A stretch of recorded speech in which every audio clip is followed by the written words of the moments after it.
भारत का एकमात्र ऐसा च्यवन अवले जिसमें कोई प्रिजर्वेटिव नहीं है, कोई केमिकल नहीं है और जिसे आप पूरे साल खा सकते हैं। ज्योतिर्मय कुंभरे सेवा संस्थान में च्यवन अवले बन रहे हैं। यहाँ पे पुष्कर से आंवले मंगाए गए हैं, वो भी स्वर्णसार है, पूरे पके हुए हैं। पूरा प्रोसेस लोहे की कढ़ाई में रहता है। यहाँ लोहे की कढ़ाई ले ली है हमने।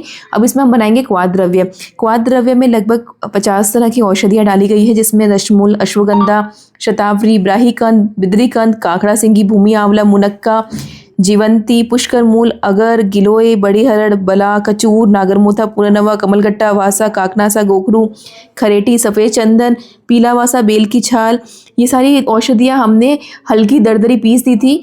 और इसके अलावा सोनापाटा, गंभारी, सालपर्णी, कटेरी, काकोली जैसी कई सारी औषधियाँ हमने इसमें डाली है। सबको हमने दरदरा पीस दिया था ताकि इसका जो क्वाथ द्रव्य में सारा इसका अच्छे से औषधीय गुण आ जाए। इसको हमने लगभग, ये प्रोसेस पूरा 3 से 4 दिन का हो जाता है। तब तक पकाया है जब तक कि 1/3 पानी इसमें से ख़त्म ना हो जाए और 2/3 ही इसमें औषधि का क्वाथ में रहे। अब इसको हम छान रहे हैं। इसी पानी के अंदर जो क्वाथ द्रव्य का पानी बना था उसके अंदर हमने ये आंवला भिगोए हैं। आंवला को भी लगभग 7 से 8 घंटे धीमी आंच पर उबालते हैं, जिससे कि आंवले पूरी तरह से सॉफ्ट हो जाए और इसके औषधीय गुण खत्म नहीं होने चाहिए। विशेष ध्यान यही रखा जाता है कि किसी भी दवाई का, किसी भी चीज़ का औषधीय गुण खत्म ना हो।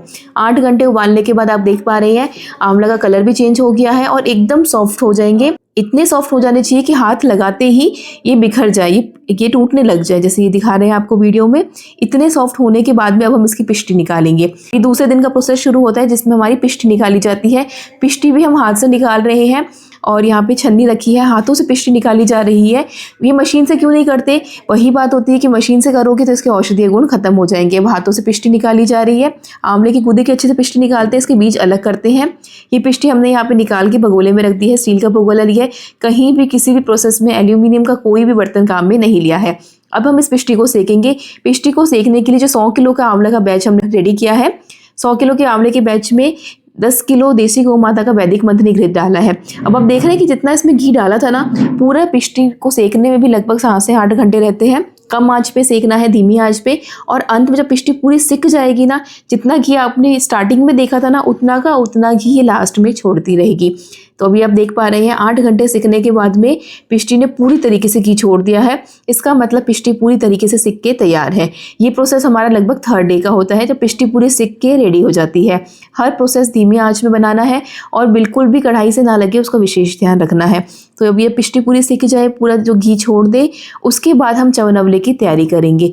च्यवन अवले में जो 100 किलो आंवला लिया था उसके अंदर 100 किलो मिश्री का प्रयोग किया है। वापस हमने लोहे की कढ़ाई ली है, उसके अंदर ये जिस पानी में हमने आंवला उबाला था, यानी क्वाथ द्रव्य का पानी जिसमें आंवला उबाला था, उसी पानी के अंदर हम चाशनी बनाएंगे ताकि औषधीय गुण जो है च्यवन अवले में पूरी तरीके से आने चाहिए। ये हमारी मिश्री है। मिश्री को हमने कूट के धागे अलग करके रेडी करके रखा था। 100 किलो आंवले के अंदर 100 किलो मिश्री लेनी है। अब मिश्री को हम इसके अंदर डालेंगे और तब तक हिलाएंगे कि जब तक कि इसके अंदर 2 तार की चाशनी ना बन जाए। 100 किलो आंवले में 100 किलो मिश्री लेनी है, ये ध्यान रखिएगा। तो इसको अब मिक्स करेंगे और जब तक 2 तार की चाशनी ना बन जाए तब तक इसे हिलाएंगे। अच्छा, चीनी का प्रयोग बिल्कुल नहीं करना है। चीनी का प्रयोग इसलिए नहीं करते हैं, बहुत केमिकल्स होते हैं उसके अंदर। उसके बाद उसको प्रयोग करने के बाद में डायबिटीज़ वाला पेशेंट नहीं ले पाता। मिश्री वाला च्यवन अवले हम डायबिटीज़ पेशेंट्स को भी देते हैं और ये हमारे जैन धर्म के भाई बंधु हैं, उनके लिए भी अलग विशेष बनता है। कैसे बनता है वो हम आपको आगे दिखाएंगे। अब मिश्री के अंदर डालने के बाद में भी जो हल्के फुल्के जो झाग आ रहे हैं ऊपर, उस झाग को आपको छन्नी से अलग करने हैं ताकि किसी भी तरीके का कोई भी कचरा अंदर नहीं रहना चाहिए। अगर हल्के से भी जो डस्ट पार्टिकल्स रहते हैं वो झाग के साथ में ऊपर आ जाते हैं, तो उसको पूरी तरीके से अलग करना है। उसको पूरी तरीके से साफ़ कर दिया। अब तब तक बना ही इसको मिक्स करते रहेंगे जब तक कि प्रॉपर 2 तार की चाशनी इसके अंदर ना बन जाए। अभी इसमें 2 तार की चाशनी आपको बनाना दिखाएंगे कि कैसे चेक करते हैं।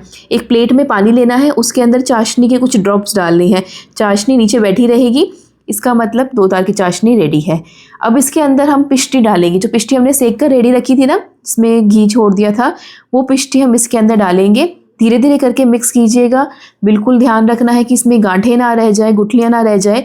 प्रॉपर इसको धीरे धीरे जैसे मिक्स करेंगे ना, आँच को बिल्कुल धीरे कर दिया है और कम आँच पे इसको चलाते रहेंगे तब तक कि एक भी गुठली इसके अंदर नहीं रहनी चाहिए। अब जब हम इसको मिक्स करेंगे, विशेष ध्यान रखना है। और उसके बाद में इसके अंदर प्रेषक द्रव्य जाएगा, इसमें केसर जाएगा और शहद का प्रयोग करेंगे।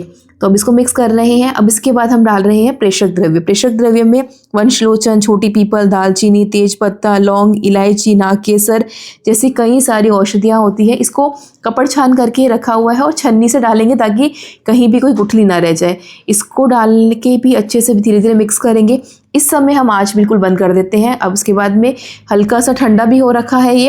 अब इसमें हम डाल रहे हैं केसर। केसर भी हमने कश्मीर से मंगवाया हुआ है। हर चीज़ का विशेष ध्यान रखा है कि जो भी डाला है वो सब कुछ आपको पारदर्शी रूप में दिखाया जाए। तो इसमें केसर डाल रहे हैं। केसर डालने के बाद भी इसको अच्छे से मिक्स करेंगे। आँच को पूरी तरह से बंद करा हुआ है। अब इसको मिक्स करके देखो, आप जो ये देख पा रहे हैं ना, ये टेक्सचर च्यवनप्राश जब सूखता है ना तब प्रॉपर गाढ़ा होता है। तब जब तक गर्म है तब तक वो इस आंच में रहता है। अब इसके बाद में जो जैन भाई बंधुओं का है च्यवनप्राश है वो हम निकाल के अलग कर देते हैं। उसके बाद में हम इसमें शहद का प्रयोग करते हैं। तो इसके बाद में अब इसमें शहद डालेंगे। 100 किलो के बैच के अंदर 10 किलो शहद डलता है। ये जो शहद है तुलसी शहद मंगवाया हुआ है। हमारे ही आसपास में यूपी के, हरियाणा के बागानों में जहाँ तुलसी की खेती होती है वहाँ से ही तुलसी शहद मंगाया जाता है। तो इसमें 10 किलो तुलसी शहद डल रहा है। आँच बिल्कुल बंद है, ये आपको मैंने पहले ही कह दिया था। अब यहाँ पे च्यवनप्राश की पैकेजिंग हो रही है। इस तरीके से एक बैच तैयार होता है। संस्थान से च्यवनप्राश मंगाने के लिए आप तुरंत संपर्क कर सकते हैं जिसमें कोई भी केमिकल प्रिजर्वेटिव नहीं है। धन्यवाद दोस्तों। जय गौ माता, वंदे मातरम।